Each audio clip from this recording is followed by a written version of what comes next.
It looks like we had some technical issues getting set up that day. Okay, so let's talk about this. So Donovan Mitchell became a Cleveland Cavalier today.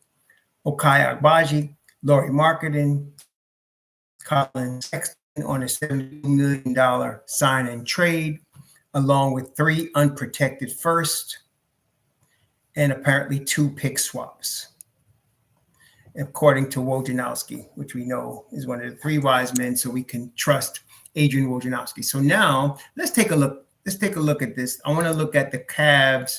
I want to look at their roster. Actually, to be quite honest with you, the Cavs were more in a position than the Knicks to get a deal like this done in terms of the personnel, in terms of their personnel, not in terms of the picks, but in terms of the personnel. They gave away 2024, 2026, 2028 picks. They gave away, and then they had some pick swaps on top of that.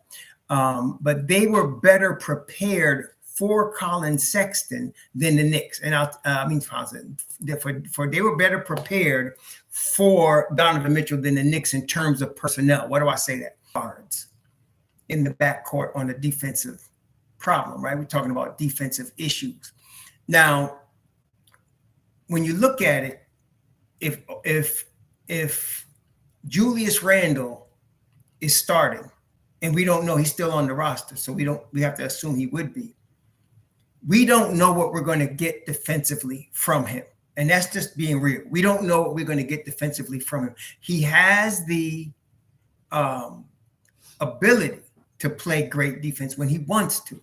But we all have to be honest. He has been inconsistent in his effort on the defensive end, in his caring to play defense. In fact, to be honest with you, in the years since I've seen him, it's only that one season that the Knicks won 41 games and were 4th in the East that Julius gave a consistent effort on defense for the whole year.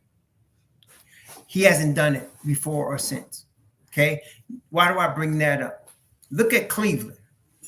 Look at Cleveland and look at their lineup. Look who they have. They have Evan Mobley, who is a special talent, a defensive beast behind Garland and Donovan Mitchell. Okay, so they got Okuru, they got Mobley, they have Okuru, Mobley. Yeah, it's still choppy. I'm watching it. They got Okuru, they got Mobley, and they got Jared Allen behind those 2 guards. Now, that may on the freeze. Yeah, I see it. I can see it here on my screen. It says your connection is unstable. Please wait while we try reconnecting. There, now it's back. Now it's gone. So hopefully it's gone for good. Sorry about that. I don't have my whole internet set up. In fact, we had to, I'm doing this on a mobile hotspot because the internet went out today. So I'm doing this on a mobile hotspot, which is why it says it's unstable. I'll just let y'all know. So what was I saying? Okay. Yeah. It's like that. So, and if it goes out again, I'm going to do it on my phone. If it goes out again, I'm just going to do it on my phone and it'll be stable on my phone. So that's my backup plan, y'all. If we get problems again, I'm going to do it on the phone. Okay. So let's go back. So Cleveland is more mature in their development than the Knicks. Now, we know in part why, because our coach did not play our young guys the way Cleveland played their young guys. Cleveland played Sexton. They played Darius Garland from the start. Okay, from the start. They started Evan Mobley. They wasn't waiting for these kids to sit on the bench behind some vet. They were starting them. They put Love on the bench and put Mobley in the starting lineup. Okay, so those kids were more prepared for Donovan Mitchell than the Knicks were. Okay, we wasted a year last year. Okay, we wasted a year. So in that regard, and then I'm listening today. I have not heard NBA radio. I got Sirius NBA radio, XM, and I hadn't listened to it in over a year. honestly. So today, when this news broke, I was on my way to the dry cleaners, right? And so I said, let me listen to see what, because just about, it was about yesterday or the day before, the Phoenix Suns broadcaster was on with CP Franchise, and he said that Donovan Mitchell was the worst defensive guard in the NBA. He said Donovan Mitchell couldn't guard CP Franchise. If y'all saw that, he said he couldn't even guard you. He said, and I know he can't guard me, and I'm 60-something years old. And I was like, oh, shoot. I mean, that's what he was saying yesterday when he was with CP. And this is the Phoenix Suns dude. He used to play in the league. I forgot his name. He used to play in the league. And I remember him when he was a player. He played for the Supersonics, and he played for the Phoenix Suns, and he played for Atlanta. I remember Eddie Johnson. I remember him. And so Eddie Johnson, that's him. He said, Donovan Mitchell can't guard you, CP. He can't guard me for sure, right? And so I was like, oh, shoot. And honestly, I was a little concerned about the defense. And y'all know it's been at least, I think y'all could bear witness. It's been at least 2 weeks I've been saying I went out on this deal. It's been at least 2 weeks. I've been saying, I don't want this deal. I don't want this deal. I'm getting a bad feeling about this. I don't want it. Right? Y'all, and then today's video, I put the video out today. Y'all saw it. I said, listen, I don't want this deal. Yeah, with Amin, that's right. Amin Al Hassan, that's right. And so I was not feeling the deal already. And then when I heard Eddie Johnson talking like that, and I respect Eddie Johnson, but then today, same Eddie Johnson now, he making Cleveland sound like, they're world beaters now. Nobody can stop them now because they got Donovan Mitchell and Darius Garland. Now listen here. Darius Garland ain't no defensive stopper. And Donovan Mitchell ain't no defensive stopper. But I will say honestly, with Mobley, Jared Allen, and Isaac Okoro behind them, they got some defense right there. They got some defense, okay? They got some defense. But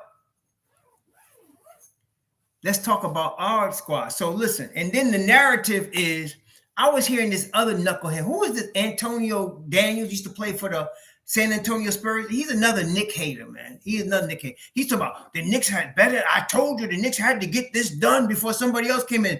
Listen, let's talk about what happened. Let's talk about what really happened, okay? First of all, they came at the Don talking about 7 picks. Don said, get lost. Apparently, according to Woj, the Knicks offered them Mitch Rob, Obi, and RJ, and 3 unprotecteds, and they said no. Right after they did that, they signed Mitchell Robinson to $60 million. Then they said, then the Don said, okay, this week, RJ Barrett and 2 unprotected. So the price actually went lower. And when they said no, he signs RJ Barrett. You know what that tells me, y'all? He wasn't all the way in. The Don wasn't all the way in on this from the beginning. He wasn't all the way in on this. And you know what? Eddie Johnson said one thing today that was very important that I felt for us as Knicks fans. You know what he said today? He said, I'm leery. And his boy, Termini, said the same thing. He said, I'm leery if Ainge is giving up Mitchell, because if Ainge thought Mitchell can win him a chip, he would keep Mitchell. He said the fact that he's willing to deal Mitchell says he may not believe Mitchell is enough to win a chip. I think most of us agree that was the case. We wouldn't have minded having Mitchell, but we're not looking at him as a chip, which means we didn't want to pay too much to get him. Right? So in other words, for the right price, he could be another piece. Like I said, the Knicks are going to take a step forward. Mitchell would have helped us make, instead of a step and a half. Right? Y'all heard me say that. It'd be instead of a step. Not like he's going to make us world beaters. So I was saying that to say, hey, listen, we dodged the bullet. Knicks Nation, the Don did not go for the okie doke. Like I said, better to make no deal than a bad deal. Better to make no deal than a bad deal. And what we saw was the Don walk away. He said, forget you. Don walked away. Don walked away. He said, no, that's it. We walking. Now, what's the next move? Well, Cam Reddish. Okay, we love Cam. I mean, most of us. I think, like I said, I think Cam is the most naturally talented athlete on the Knicks right now. Okay, I think Cam is the most naturally talented athlete on the Knicks. I think he's got the most upside of anybody on the roster. Okay, no front. But comparing him to RJ in terms of the most important stat, y'all. Come on, y'all know. What's the most important ability in the NBA? What's the most important ability? It's availability. That's the most important ability. Availability. Okay, Cam in his 3 years and RJ in his 3 years, Cam has not been available. I mean, that's you got to, you can't front. You got to be real with me now. Cam has not been available. He has not been available. RJ has been available. Okay, period. And I'm just talking in terms of that. What's the use in having all that talent if you're not available? Okay, that's the use. So now, okay, so and I'm going to tell you something. Some people didn't quite that memo. Tibbs, for all his pluses and minuses, he don't like players that ain't available. He just don't. He's not going to play you if he can't trust you to be ready. And I mean available when he calls on you. Okay, that's what it is. So now, last All-Star break, the Lakers wanted Cam. The Don was pushing for more draft capital. That's why it didn't get done. It was going to be Cam to the Lakers. It was going to be that old dude, left-hand old dude from Toronto, Dragon, whatever. And then they said that the deal didn't get done because the Don was pushing for more draft capital from the Lakers and from Toronto. Okay. But now the Lakers still want Cam. And we talked about this on a live stream just about a month ago. Remember we talked about this, Knicks Nation, where we said, listen, let's think about this. You're Cam Reddish. You have an opportunity to start next to LeBron or to possibly be in the Knicks rotation. What are you taking? You're Cam Reddish. You're in a contract year. If you're Cam, what are you taking? You want to be in the possibly in the Knicks rotation, or you want to start next to LeBron James? What are you doing? We talked about this, right? 2-3 weeks ago. And we all agree. We're going, if we was Cam, it's our contract year. What does this mean, contract year? Let me explain it. See, this is your, I say LeBron, some of y'all get conniptions, like all of a sudden, like LeBron raised your sister. Let's just be objective and stop tripping every time I mention the man's name. Somebody say, you love LeBron. What, because I mentioned his name as a great player? Y'all need to stop tripping. Wait a minute. Wait. So LeBron is trying to win a chip. Cam is trying to get paid. So if you, let me just sit here there. Cam might get 20 minutes a game, 25 minutes a game on the Knicks. If Cam starts, he might get 30 minutes a game on the Lakers. I think he would start, yeah. I think he would. If he starts, he might get 30 minutes a game on the Lakers. Okay? And that would give him, you're talking about the difference between getting the qualifying offer next year and getting $20 million. Okay? You're talking about the difference between getting a qualifying offer and $20 million. That's a big difference, y'all. Okay, that's a big difference. Okay? So, and then some of y'all say, well, Cam denied it. I mean, I'm like, come on, y'all. Wake up. What you think? A player under contract cannot say he wants to be traded. Like, I mean, KD could do it because he KD, but he can't do it. He can't tell you, yeah, I asked to be traded. He can't do that. What you think he gonna say? Yeah, I asked to be traded. No, he ain't gonna say that. So no. So he can't admit that he wants a new role. And look, last year, Cam went to his camp and they quietly told Atlanta that he wanted to be traded. Atlanta came out and told us after. So you can't come at him straight on and say, did you say you want to go to the Lakers? And he gonna tell you, yeah. Come on, baby. Wake up now. No, but that's the next move. I'm not saying Berman's always right, but this is too consistent from him. And I think he's right here. Cam wants to go to the Lakers. And he wants to go there because what did he say? He wants an expanded role. He wants an expanded role. And for his sake, I think he'll do that. Okay. So the question that we need to be asking as Knicks Nation, once we get over the fact that Cam wants to leave, which I feel like he does, what are we getting? What are we getting for Cam Reddish? That's the question. Can we attach Evan Fournier? Well, you're going to have to. What are we getting back? Are we getting Westbrook's salary? If we're getting Westbrook, right? I mean, if we're getting Westbrook, we need to send them, I think it's 32 million. Let me look. I think we need to send them 32 million in salary. Let's take a look here. Hang on. If we're getting Westbrook back in this trade, I'm going to tell you right now, I'm going to put it on the trade machine, how much we need to get, how much do they need to get? We got to send out a certain amount of money. So let's do this trade machine thing real quick. Then let's just put this money out here. It's New York, it's Los Angeles, and I'm very happy. I'm going to tell you, I'm happy, man. Yo, I'm happy, man. I'm not fronting, I'm happy. I'm happy that the Knicks did not do this thing. Okay, so the Knicks got to send out 17 million more. All right, so I sent Fournier and Reddish to LA. They got to send out more. So let me tell you something. I hate to tell y'all, but I think, and I heard the news about D Rose, but I think D Rose is going to have to be in this trade. There you go. Evan Fournier, Derrick Rose, Cam Reddish. There you go. D Rose got to be in this trade in order for it to get done. You need, and look at that money. It's 47 million going to the Knicks. 38 million. You need to come up with $38 million.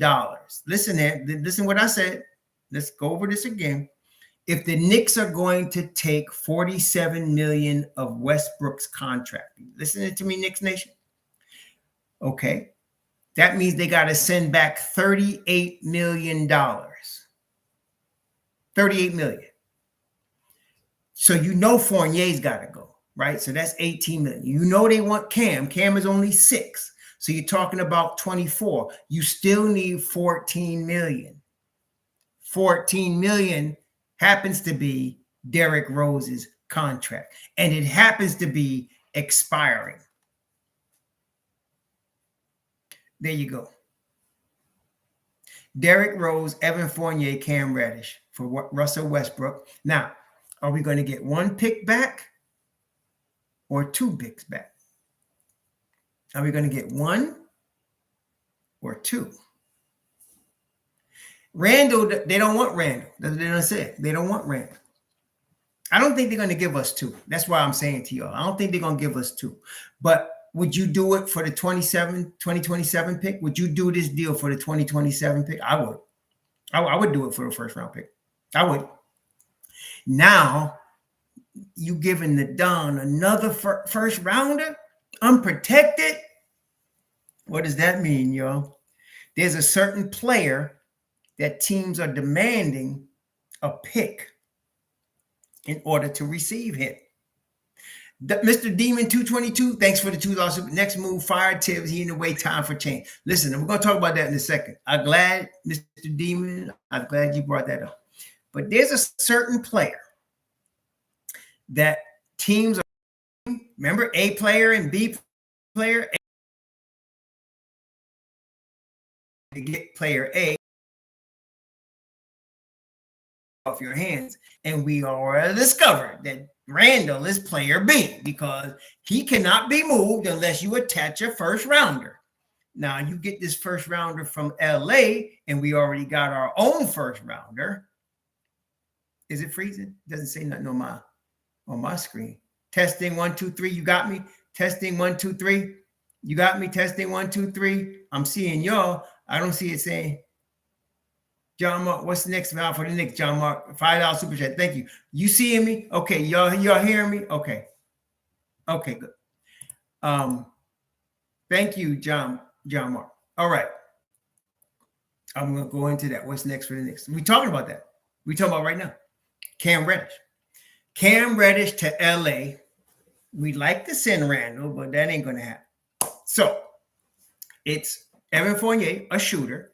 Cam Reddish, a young athletic wing, and then Derrick Rose. A bench piece on the highest level is Derrick Rose.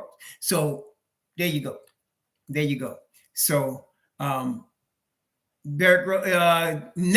Humphreys, $5. Thank you for the $5 super chat. Raw, I believe Mark Berman is the mouthpiece of Coach Tibbs. You should take anything he writes with a grain of salt. I ain't gonna say that that's false either. I ain't gonna say that's false. I ain't gonna say that could possibly be true. In fact, if you were to say Neville, I would say I believe that, though we don't have any proof, but they are friends, right? They are friends. So I wouldn't put that past them. And we know that Tibbs did not want Reddish. So that's not false. We're interested in him last season. So that's not a falsehood. Okay. So you get in the mouth of 2 or 3 witnesses, right? Yeah. So we can't say that that's completely out, right? So I'm thinking the next move is Reddish, D Rose, and Fournier for 2027 first rounder. And they turn around and send that first rounder with Julius Randle somewhere. The phone is not giving me the connection issues that this is. Yeah, let me just, if I do it on the phone, what y'all think? If I go on the phone live, I'm just going to go on the phone live. What y'all think? Y'all got me? Testing 1, 2, 3. Yeah, I'm going to switch to the phone. Okay, I'm going to switch to the phone. All right, so hang on. Let me go live on the phone. Hold on 1 second. All right. I'm going to adjust. DM is Cav. It's going to say it on the phone. It's public. I'm doing all that. All right, so, okay, hold on. Let me see if I can get it. All right, so I got the thumbnail. I'm gonna go live on the phone. Thank you, Kid Funkadella 777. Glad the Spider Saga is gone, man. That's right. So, all right, so I'm gonna go live on the phone right now. Let's do that. Let me go live on the phone right now. All right, so I'm gonna sign off here and go live on the phone.